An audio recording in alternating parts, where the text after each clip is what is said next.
Welcome in to another new CoatingsPro podcast. I'm your host, Ben Dubose, and I'm the news editor with the AMP publications team. AMP, of course, is a shorthand acronym for the Association for Materials Protection and Performance, of which CoatingsPro is a member magazine. Today, we're chatting with David Revay. Now 36 years old, David is an AMP certified professional and founder of Revay Coatings Consultants in Fort Lauderdale, Florida.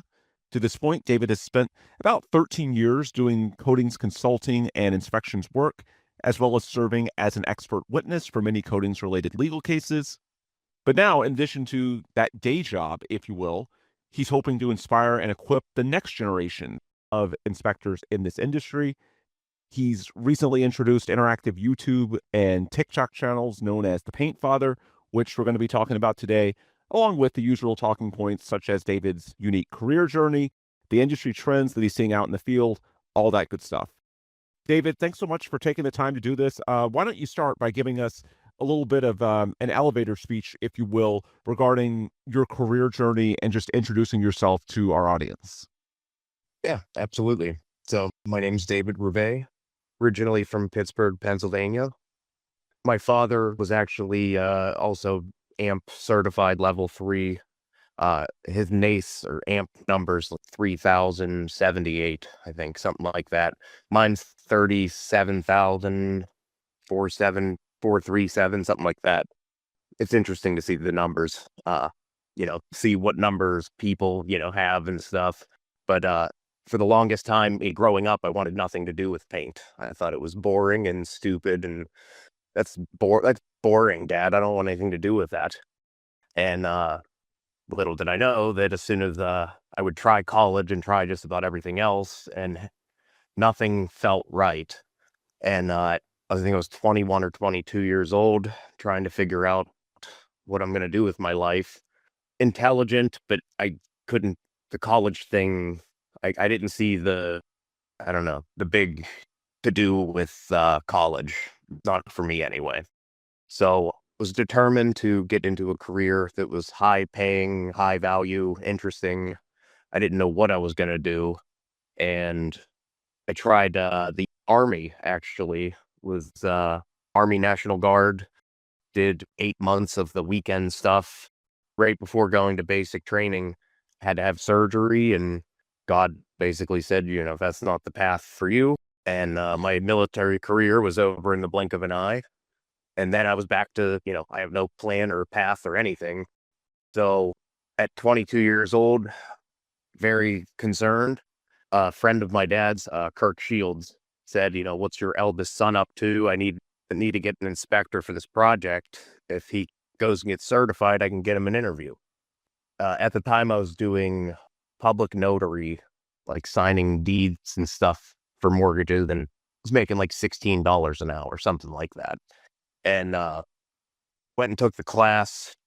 The very first day, I fell in love with all of it, just how interesting. I never knew how detailed and scientific and just how interesting the whole coatings and corrosion world is. Once I went through the class, was top of my class, fell in love with it. So that was 2012 when I got first certified, was put on to a 56 or 57 story skyscraper. We were doing the outside of it.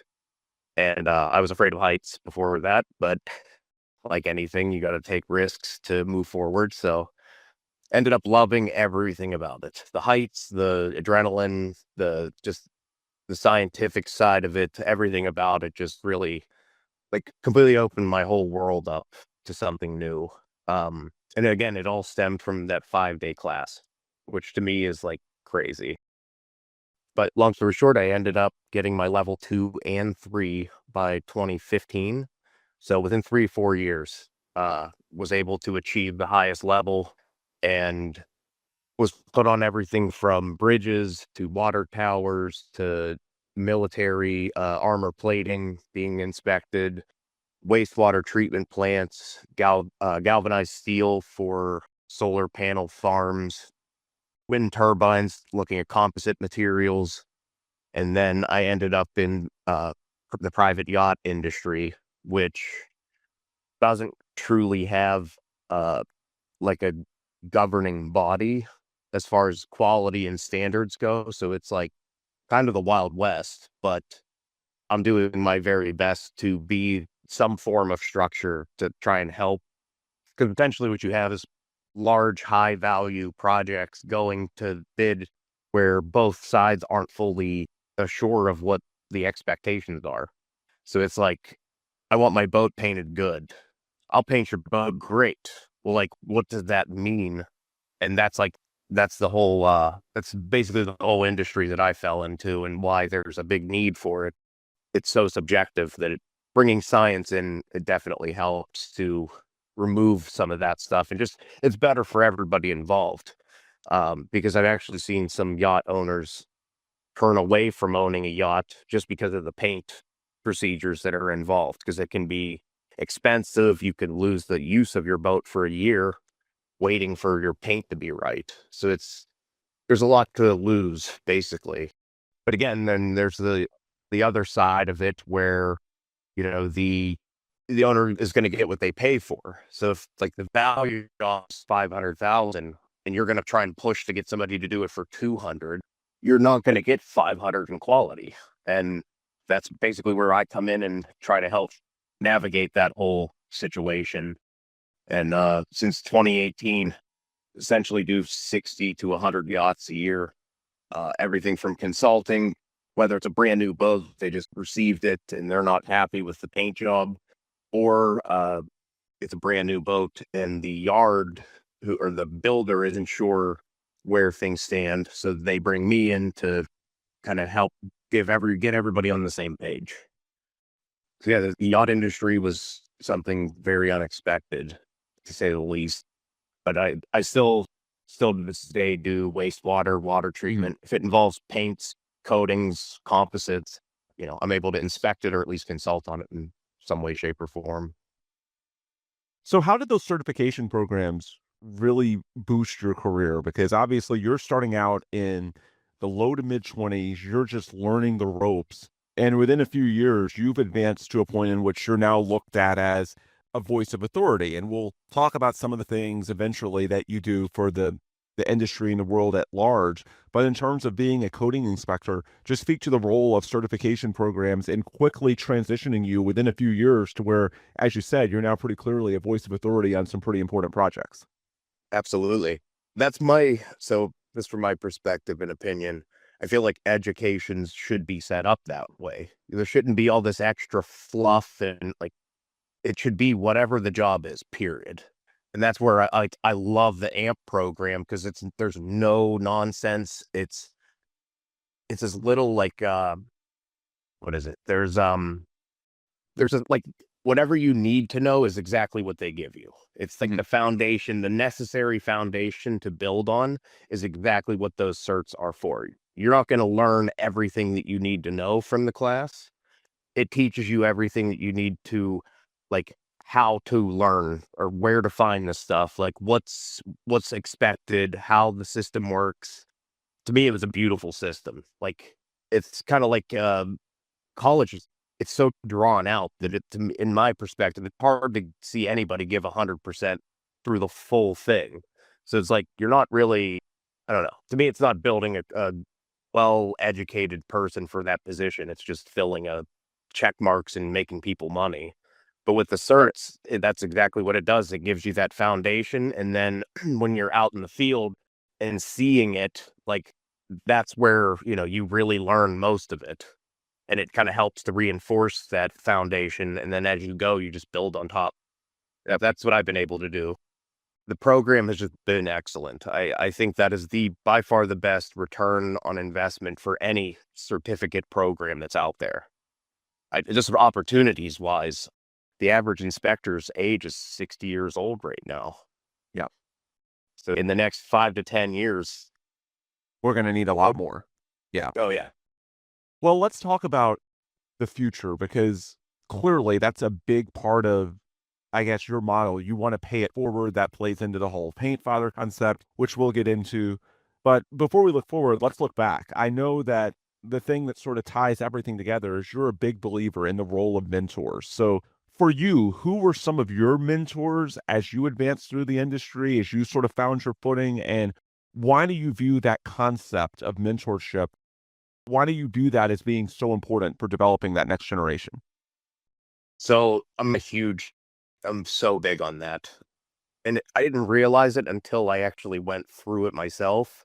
And I can honestly say the success that I'm experiencing right now, yes, I had something to do with it, but man, if I didn't have the mentors and like what I had, none of this would have been possible. Just having that rock, somebody that really understands everything that you're dealing with, especially with coatings, because there's engineers that are very intelligent and they know nothing about coatings. So it's like you really need, at least from my perspective and opinion, coatings is very unique, and I think that's the best way to build a workforce of like actually knowledgeable and educated people that really know their stuff, is like little small groups, like iron sharpening iron, just like the Bible says. It's, you can only go so far alone, and with how competitive things can be, like the best way to set this whole thing up is by mentors, in my opinion, teaching them integrity. The money's great, but integrity is like the most vital thing, because like we are in a position where bribery and all that stuff does happen, especially on big government projects and stuff. Not often, but it does happen. So it's like there's just so much opportunity, and having that, the mentor thing, because I've experienced it myself, being unsure on a project. You have 30 people that are waiting on you to make a decision. You're either going to be harsh on them or easy on them. It's a kind of a mixture. So it's like having one person to like just kind of bounce those things off of. It reduces mistakes, big mistakes anyway. And I think it just helps each. It's just, in my opinion, it's a great system that keeps the older guys, on top of their game, because the younger guys are right watching everything, that they do. So it's like just a mutual good cause, I think, because the education alone isn't enough. The certification in itself is just the foundation. And then whatever you learn out in the field is what you're doing. So it's like having someone to show you like the important little stuff that it just helps reinforce it. Like to me, it's just the best way of building a career, or building a valuable, knowledgeable employee, sinking in, pouring into them, but having a system for that is like where I see the Paint Father going, is trying to help build that infrastructure to create, whether it's like a state by state thing or just, it's a global thing. But I do see, whether it's like city by city, state by state, creating little mentor groups, and, veteran inspectors that want to sign up, maybe get paired with 2, 3, 4 guys that are in their area, that it's just a small group to, rely on each other, and, just kind of help build each other up. What are your goals as far as the next, let's say 10 to 15 years? Because you've been in the industry 10 to 15 years. So I don't want to look like too far out. I don't want to ask you about 30, 40 years, but the next 10 to 15 years for you personally, for the industry. I know, the things you're doing on the interactive side are sort of intertwined with what you're doing with your career. That's sort of the beauty of it, is that, it's not like these are two separate initiatives. In a lot of ways, they're interconnected, and you can bring the value of your real world experience to other people. So the next 10 to 15 years, what are your goals? What impact do you hope to make? So to be honest, the biggest goal I would hope to make in the next 10 to 15 years is to actually get younger kids, like even in high school, interested or aware of coatings, corrosion. I feel like as a society, we don't talk about it much in the way that we should. Like there's superheroes for everything under the sun. Like I feel like we could actually get kids interested in being, superheroes of corrosion stuff. Like it might sound, weird, but right now, no one knows about coatings. No one thinks about it. No one is any, like, I meet people that are over their age of 25 that never knew that anything like this existed. And it's like, that's a problem. To at least hear about it, know, that it's there is one thing. But like to not know it at all to me says that there's a big problem with marketing or, something. And my opinion is they've been going for colleges, which I understand, you want people that are geared towards furthering education. My opinion is you're not going to convince somebody going for a 4-year degree that this certification is going to be worth more than their degree. So it's like you're selling, ice to Eskimos, and it has not been going well, and I don't think it's going to unless they make a change. But there's several of us inspectors that are, I don't want to say unionizing because I don't necessarily think that that's like the best move, but like we need to come up with something better for inspectors across the board. Mainly because I just realized or heard recently that the starting hourly rate for an inspector is the exact same as when I started in 2012. It's the exact same. Everything else, every other industry across the sun, they increase by a few percent or something. And to see that, again, it says that there's a big problem behind the scenes. And I'm hoping to interject myself one way or another into those areas to either be a solution or to at least come up with the solutions for a lot of these issues that I see. Same with the infrastructure. Yeah. Politics aside, like the amount of corruption that I've seen in my life and career, it's it deeply bothers me that the amount of money that everyone pays in taxes and all of that stuff, and just the negligence, the abuse, the corruption, and no one's doing anything about it. Like we're all just kind of going along with it like it's normal. And that's the kind of stuff that I'm hoping, with the younger generation that we're going to be able to do something about it. Yeah. I can't stand seeing, guys go, the painters even, the guys that are actually doing the grunt, like the nasty work are making peanuts, and, everybody around them is making all the money. And then it's like the project itself was millions. And, the guys that all did the job are getting nothing. Like, I'm not saying they should get half or, 3/4 or anything like that, but it just needs to be a lot more fair than what it has been. So yeah, that's my goal is for my company, I want to become the best, most well-known consulting inspection company in the world for any and all types of coatings and composites. And then I want the paint father basically to become the face of AMP, the role model in some way, shape, or form of like what's possible with these certifications. I dropped out of college and just got my certifications through AMP and have been able to become, the US like leading super yacht expert. And I'm also getting into private aviation. So private jets, helicopters, all that stuff. So the possibilities with this certificate are so endless that I know that there's like tens of thousands of people that it will change every single one of their lives if they hear about it, in the right time frame and can go pursue it. And yeah, that's my goal.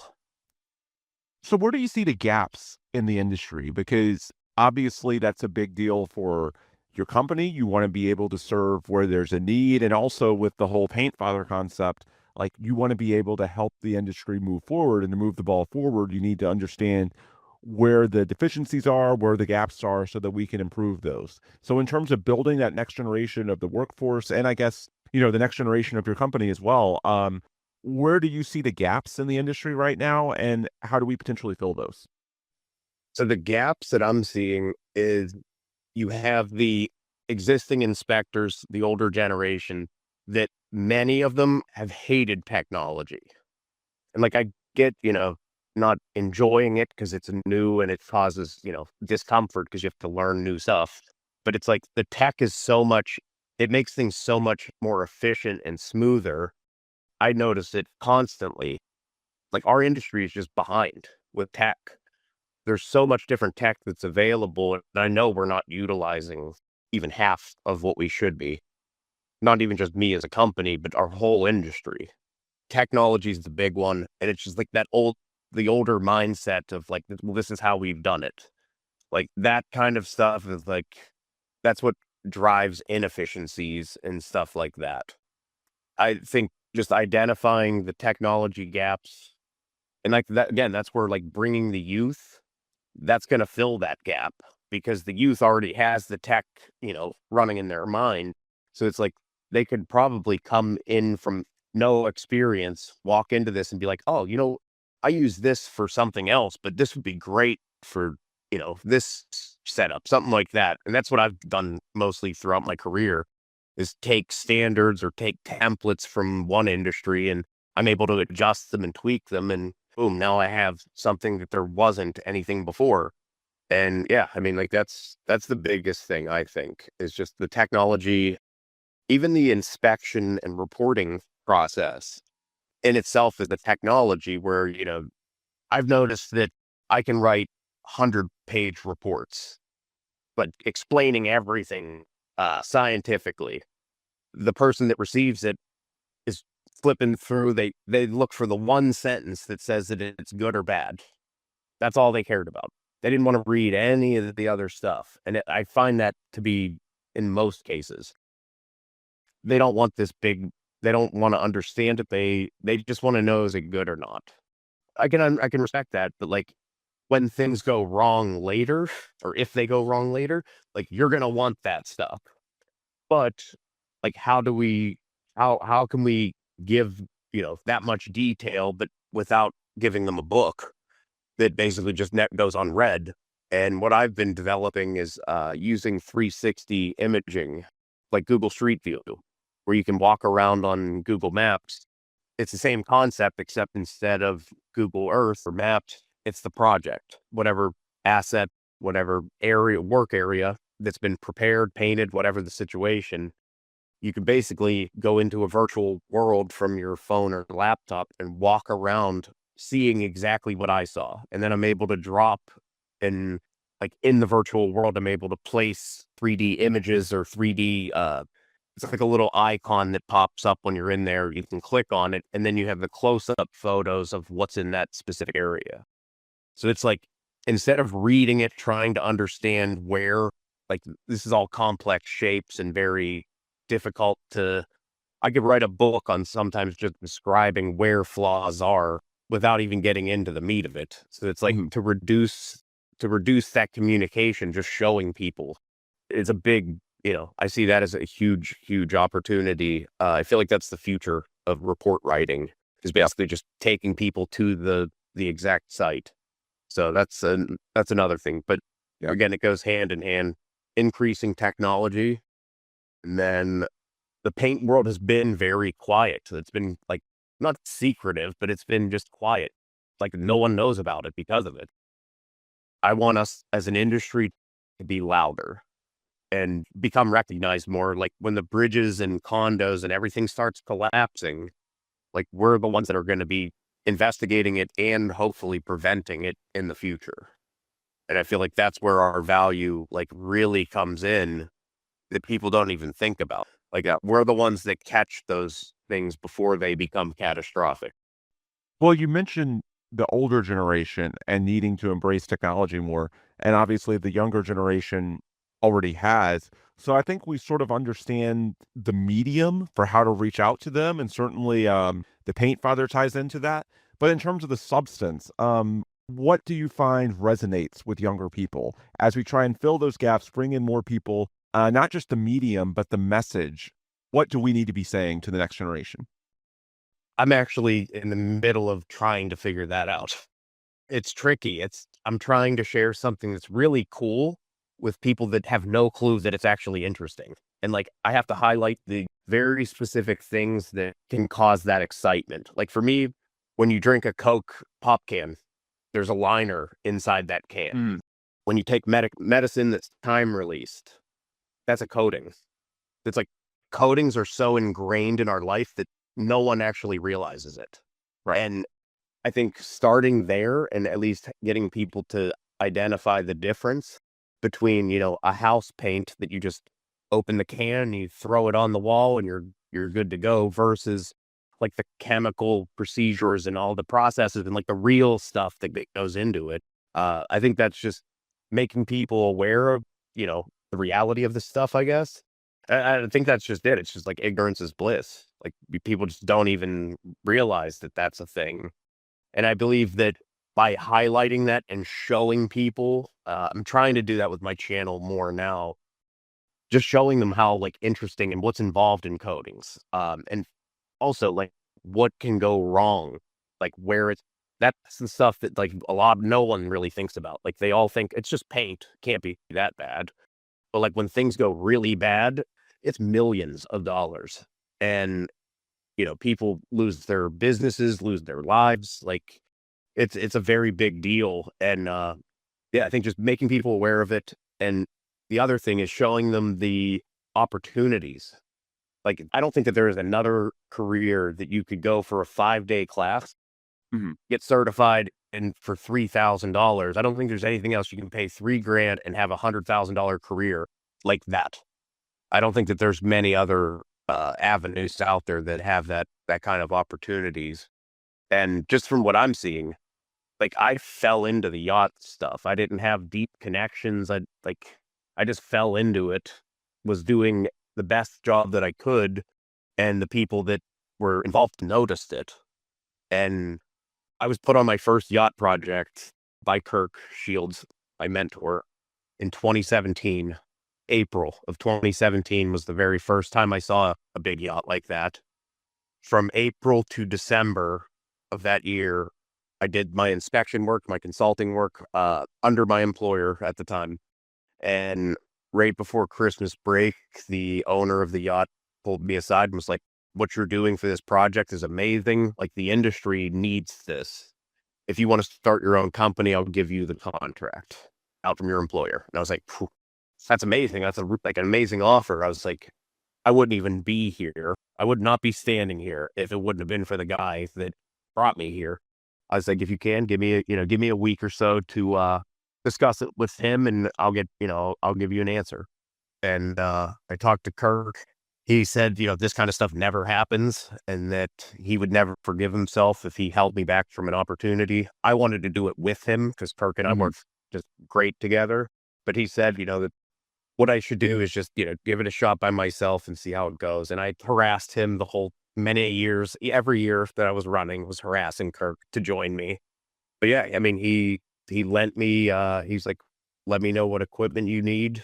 The project's yours." And he literally just gave me the project. And like, to me, that's a mentor like that. I want to be able to do that for others. Well, once you hone in on that message, let's talk before we close out a little bit about the medium. Again, I think the message is the most important part, but there's also something to be said for meeting the next generation where they are. And that's why you're the Paint Father on YouTube, on TikTok. Why do you see that as so important? And how does that potentially tie in with just the broader workforce development push, the needs of the industry? Just speak to the importance of meeting that generation where they are. They're looking for, I'm part of that generation, I guess. Like, Right. we were all struggling to figure out what we're going to do with our lives. Even a lot of us still to this day don't know. But being able to find that career, like the people that are looking for something like that, as soon as they hear it, it's going to click. And like, that's what I'm confident in, is just at least getting the content out there for people to see is going to draw them in, the right people anyway. But like the stability of life, the financial stability, the opportunity, not being trapped in something that's like back-breaking. They want a job that has opportunity, is not like super uncomfortable, but also isn't so comfortable that you don't want to move either.